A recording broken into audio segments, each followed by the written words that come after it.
Hello guys, welcome back to my YouTube channel. In today's video, I'm going to show you how to get a new Rosalia font on Instagram. So the first thing you want to do is update your Instagram app. So close this and launch your app store or Play Store. Now search for the app Instagram, and after it appears, if you find the option of update, just click on it and update the app to its latest. With this, you might get access to Rosalia's font. In case it's still missing, what you can do is navigate to your profile page, just click on three bars given at the top right. Once you're in settings and activity page, scroll down. Here, you're going to find different section under your app and media.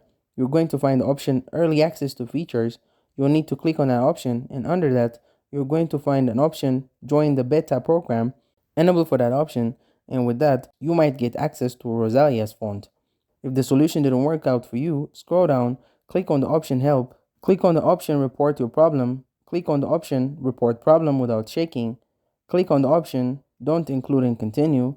Now here, you will need to mention that you want to get access to Rosalia's font as soon as possible and send it. With that, the Instagram support team will get back to you. And that's it. Thank you guys for watching this video. If this video was helpful, don't forget to like and subscribe to my YouTube channel.